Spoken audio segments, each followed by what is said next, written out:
하나님은 인격적이시다. 하나님은 인격적인 하나님이시다. 여러분들은 그런 얘기를 들으면 어떤 생각이 제일 먼저 드십니까? 하나님은 신실하시고 의로우시고 또 그 은혜가 한이 없으시고 또 사랑이 끝이 없으시고, 우리가 하나님이 인격적이라고 그러면 그는 하나님의 성품을 생각하지만 사실은 인격적이라는 말에는 하나님과 우리 사이의 관계에 더 의미가 있는 말입니다. 관계. 여러분이 그 아기를 낳아서 아기를 품에 안고 이렇게 쳐다볼 때 비록 그 아이가 갓난 아기인데도 인격적인 대화를 해요. 아기가 전혀 말을 못하는데도 대화를 합니다.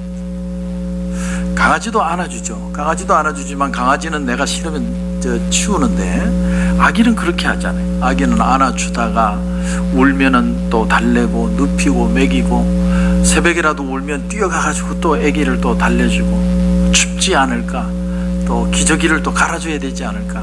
얼마나 그 아기에 대한 그 부모의 특별한 마음이 있습니다. 또 아기가 말은 못하는데 또 엄마를 보고 씩 웃어요.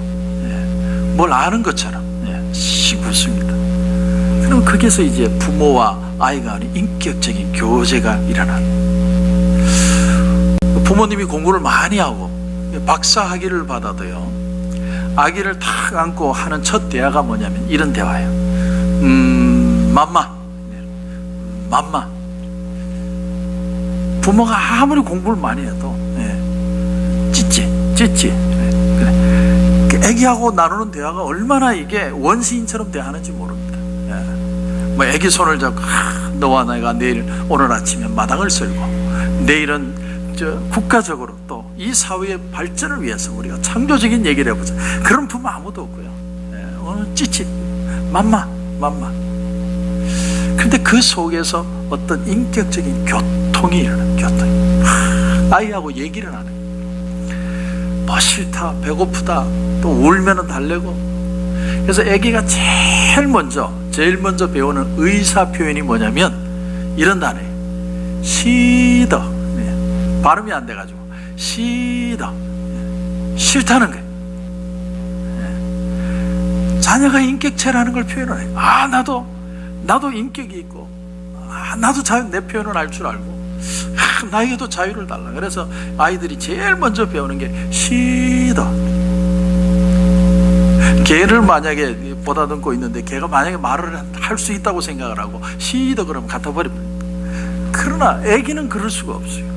애기는 시더 그러는데 그게 그 아이가 하나의 인격체라는 얘기. 그 아이를 안고 달래고, 그러니까 애기가 반항이 아니고 반응하는 거야. 반응을 하는.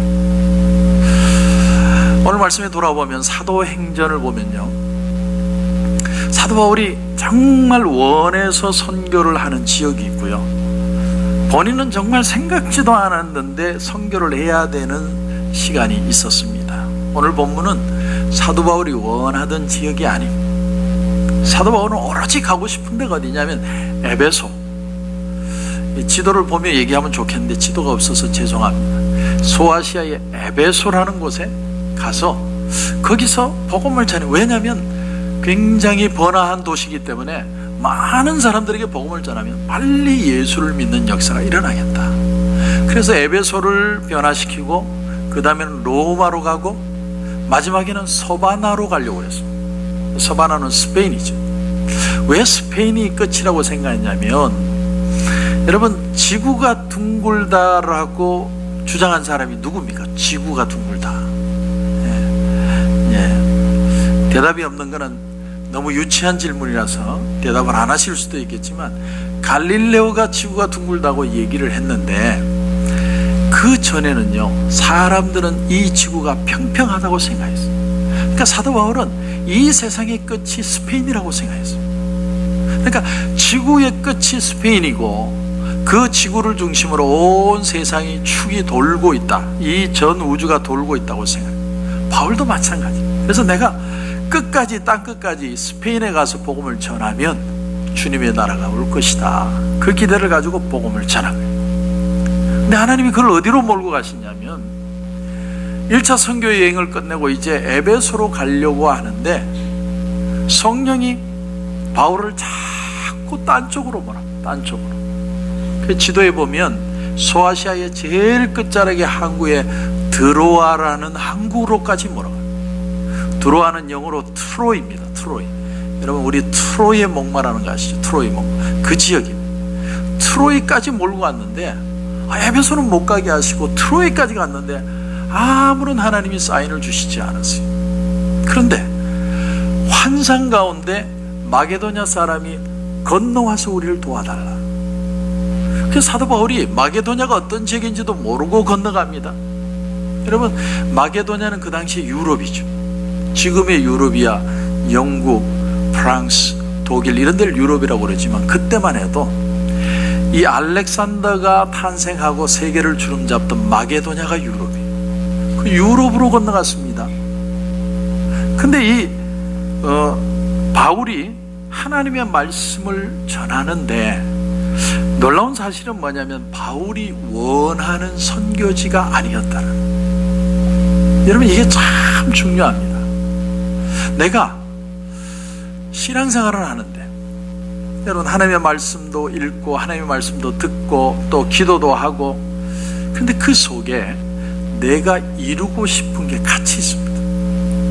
그러니까 하나님이 나라는 사람을 통해서 이루고 싶은 일이 있는데 그래서 나한테 맡기고 하나님이 함께 사역하고 싶은 게 있는데 우리가 거기에 대해서 어떻게 반응을 하느냐? 시더. 그러니까 하나님이 뭘 하시는 거냐면 우리 인격을 계속 싫은 게 아니고 그게 좋은 것이라는 걸 알도록 하나님이 인도해 가시는.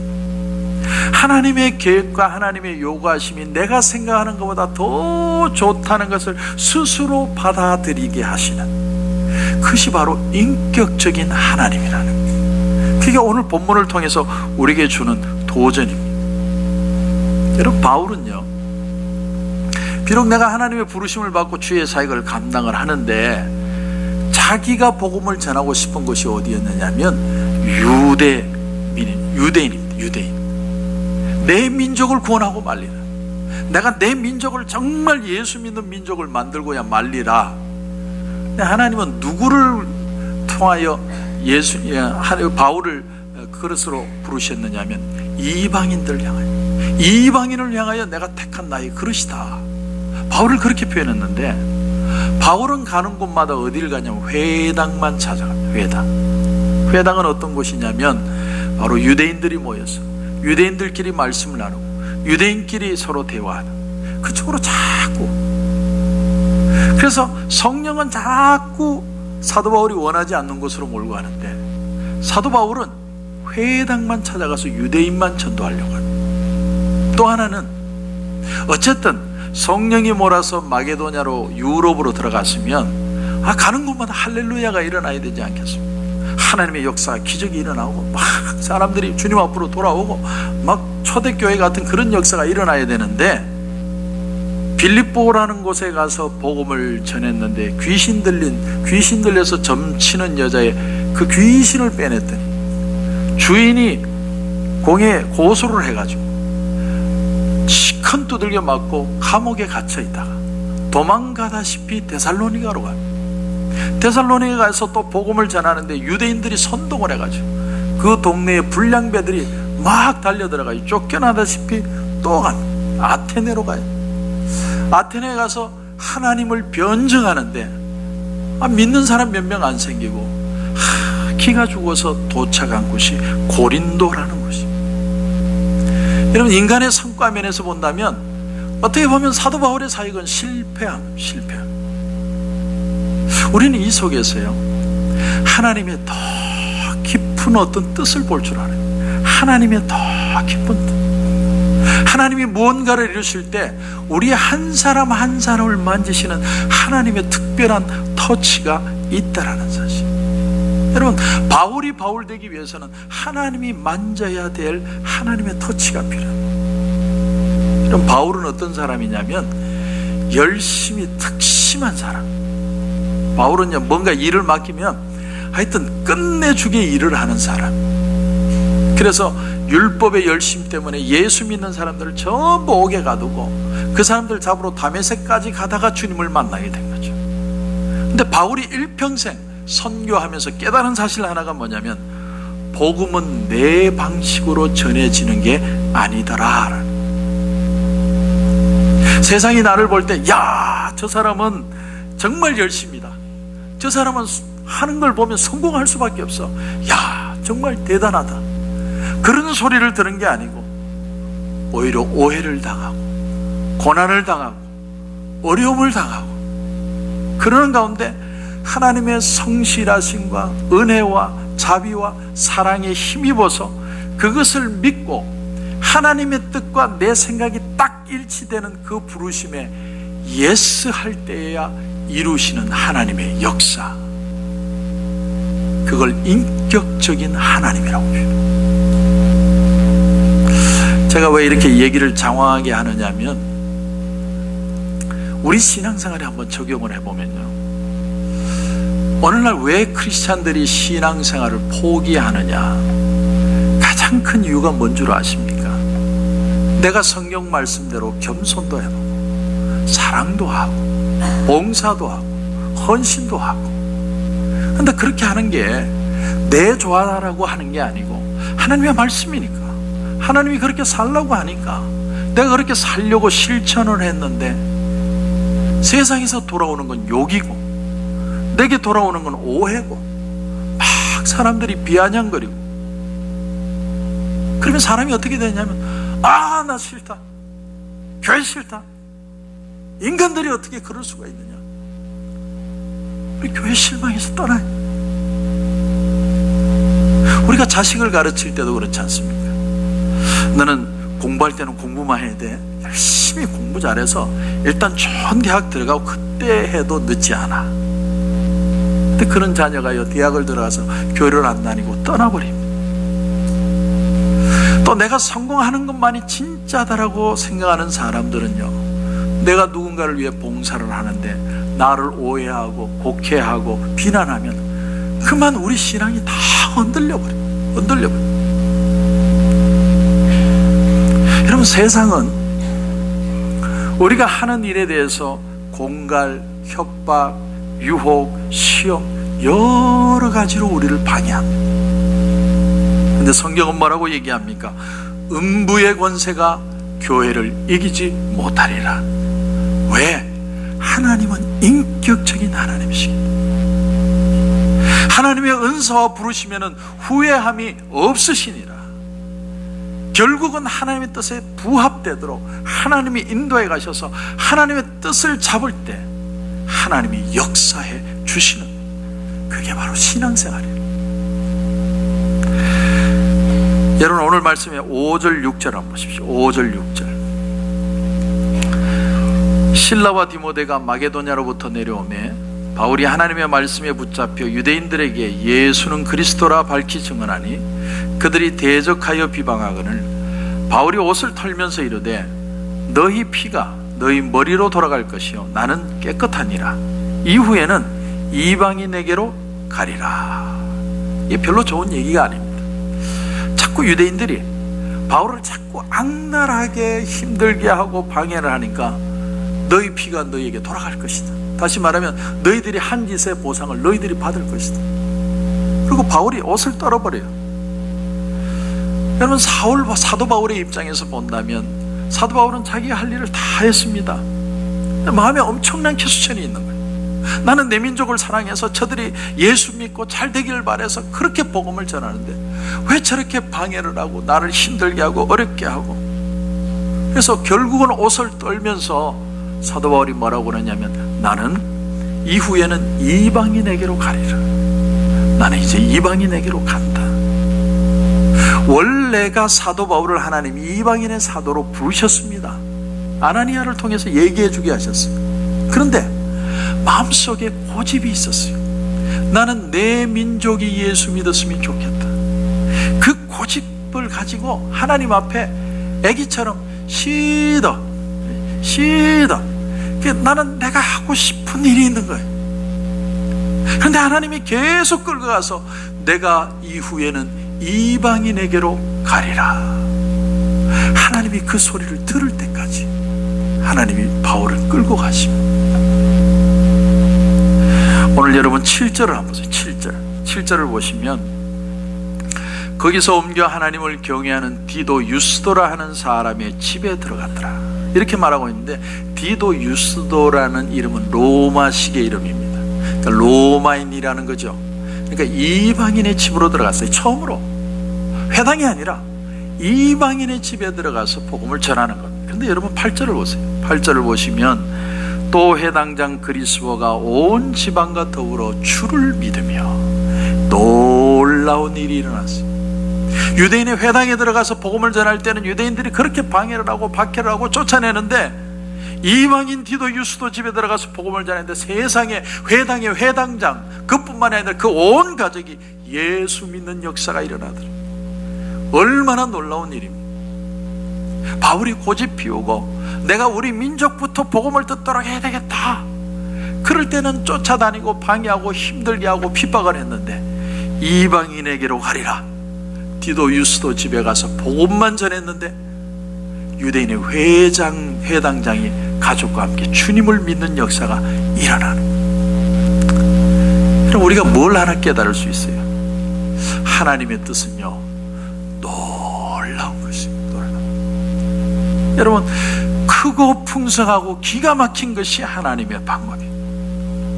우리가 하나님의 뜻을 모르니까 내 계획대로 내 뜻대로 하나님 이거 이루어주세요 막 기도하다가 실망도 하고 섭섭하기도 하고 그렇게 하지만, 하나님의 역사가 얼마나 큰지를 알게 되면 우리는 하나님을 바라볼 수밖에 없게 된다는 거예요. 그리고 여러분 9절을 보세요. 9절. 밤에 주께서 환상 가운데 바울에게 말씀하시되 두려워하지 말며 침묵하지 말고 말하라. 이 환상이요, 드로아에서 마게도냐 사람 환상을 본 이후에 처음으로 보는 거예요. 내가 이해하지 못하겠고 내 뜻대로 안 되고 내 생각대로 안 된다고 막 복음을 유대인들에게 전할 때는 주님이 나타나지 않다가 내가 이방인에게로 가리라, 디도 유스도 집에 갔을 때 복음을 전할 때 회당장만 돌아온 게 아니라 그날 밤에 주님이 환상 가운데 나타났어요. 바울아, 두려워하지 말아라, 침묵하지 말고 말해라. 인간의 고집이 있어요. 그리고 하나님의 간섭함이 있습니다. 이 사이에 끊임없는 인격적인 관계가 있어요. 계속 그 고집을 하나님이 끝까지 쫓아오셔서 하나님의 하나님 되심을 우리에게 보여주시고, 여기에 놀라운 은혜가 있습니다. 여러분, 성경을 계시의 말씀이라고 해요. 계시의 뜻은 뭐냐면 밝히 드러내 보여준다, 이런 뜻이에요. 성경은요 계시의 말씀이기 때문에 그냥 읽으면 소설책보다 재미가 없어요. 혹시 밤에 잠이 안 오시는 분이 있다면 성경을 한번 봐보세요. 은혜가 임하지 않고 성경을 보면 세 장 보기 전에 졸음이 옵니다. 아주 기가 막힙니다. 그러나 성령이 역사를 하면 밤이 새는 줄 모르고 하나님의 말씀을 보게 되는 거예요. 그러니까 하나님이 보여주기 전에는 우리는 하나님의 뜻을 알 수가 없어요. 하나님이 보여주셔야 돼요. 우리가 왜 기도를 해요? 주여 만수무강하게 하여 주시옵시고 우리 자식이 잘되게 하시고 내가 하는 비즈니스가 번창하게 하여 주옵소서.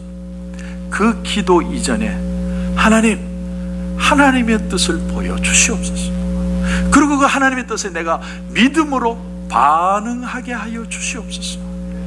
그거 하려고 기도하는 거예요. 기도. 그래서 여러분, 성경을 봐도요 하나님이 내게 주시는 말씀으로 이해가 되지 않는 한 흰 거는 종이요 까만 건 글씨입니다. 우리식으로 얘기하면 껍데기는 아이폰이요 속은 구글이라, 이런 거예요. 아무것도 몰라요. 여러분, 태양을 직접 바라볼 수 있습니까? 태양을 직접 바라볼 수 있는 사람은 없어요. 그처럼 죄인은 누구도 하나님을 스스로 발견할 수가 없습니다. 어떤 분이 저한테 그렇게, 목사님, 저 사람이 너무 성격이 좋은데 법 없이도 살 사람입니다. 저 사람이 예수를 믿으면 저 사람 하나 때문에 많은 사람들이 예수를 믿을 것입니다. 천만의 말씀. 하나님은요 개떡 같은 나를 부르셔가지고 기적같이 하나님이 사용하여 주시는 줄 분명히 믿습니다. 로마서 3장 10절에 보면요, 의인은 없나니 하나도 없다고 해서 하나도. 여러분, 신앙이 뭐예요? 신앙은 그래서요, 웃고 들어갔다고 해서 웃고 끝나는 것도 아니고, 울면서 시작하겠다고 해서 울고 끝나는 것도 아니에요. 기다려야 돼. 성급하면 안 됩니다. 하나님의 뜻을 보여줄 때까지.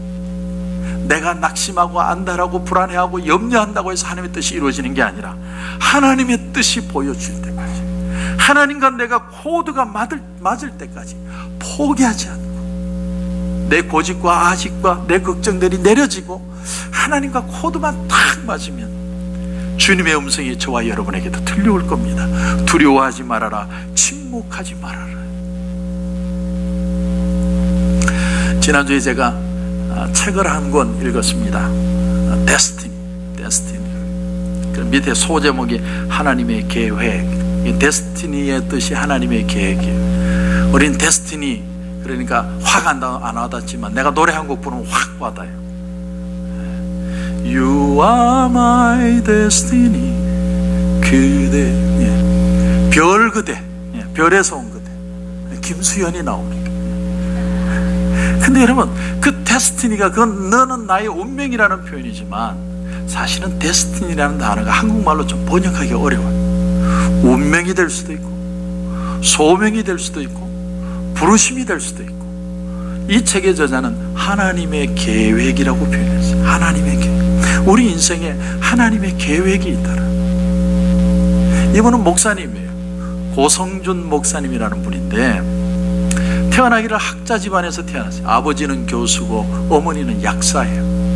그러니까 DNA 자체가 공부를 잘하는 애들 있잖아요. 타고나기를 공부를 잘하기로 태어난 애들. 열심히 공부해서 서울대 수학과를 들어갔습니다. 수학과. 근데 서울대를 왜 갔느냐? 많은 사람들이 얘기하기를 서울대에 들어가면 세상의 모든 성공과 행복을 얻을 수 있다. 누가 시작한지 맞는지도 모르지만 그 뜬금 잡는 뜬구름 같은 말을 믿고 들어갔어요. 오직 공부해가지고 서울대를 간 겁니다.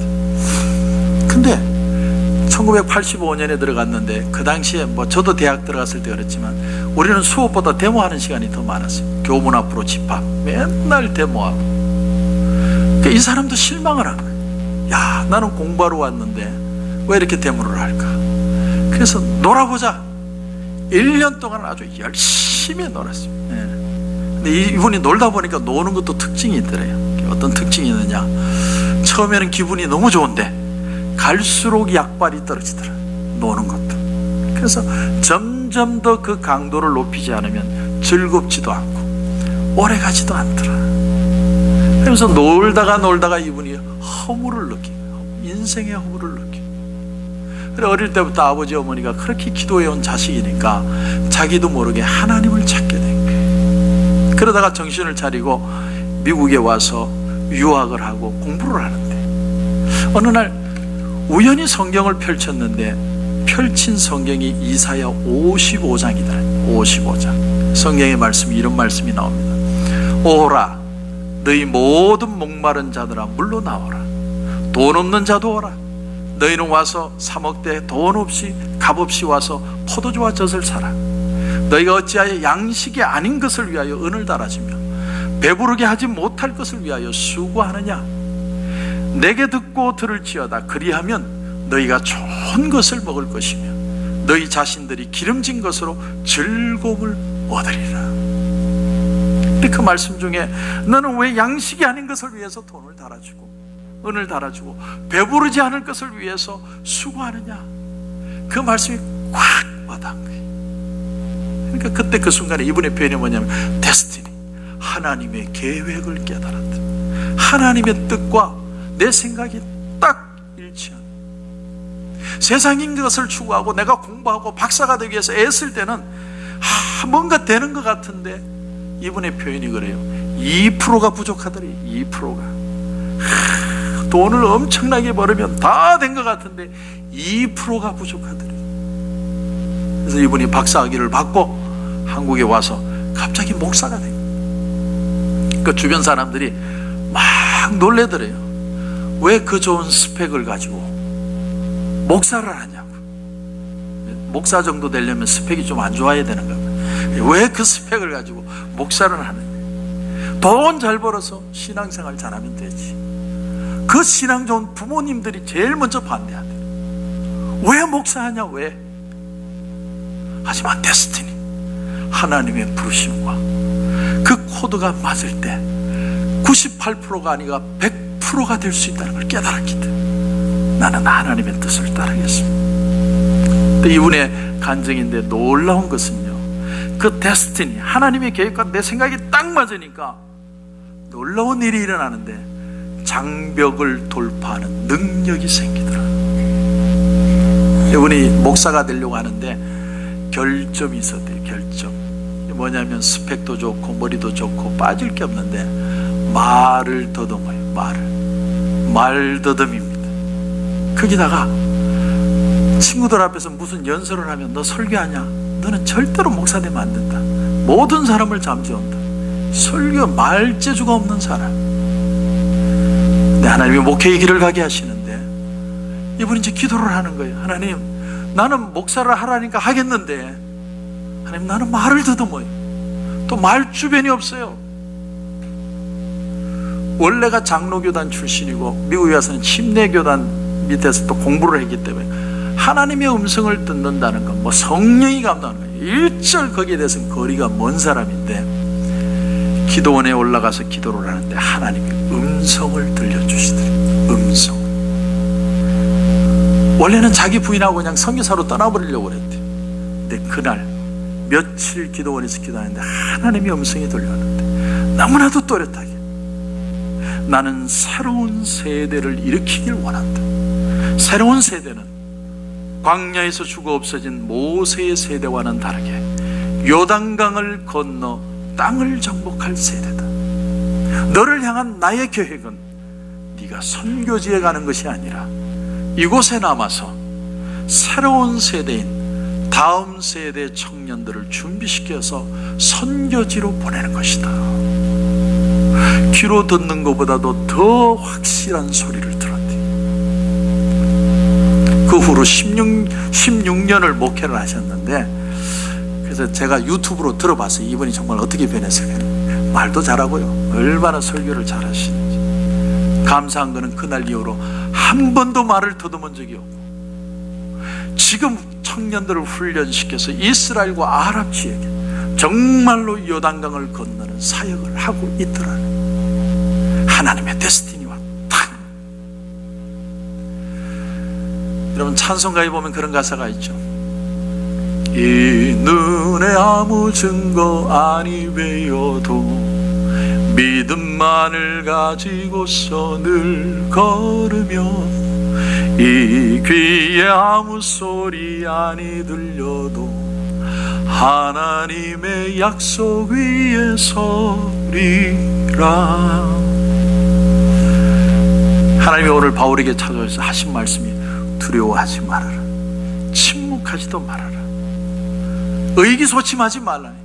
네 눈에 보이지 않고 네 귀에 들리지 않아도 하나님의 데스티니, 하나님의 뜻은 이루어지고 있다.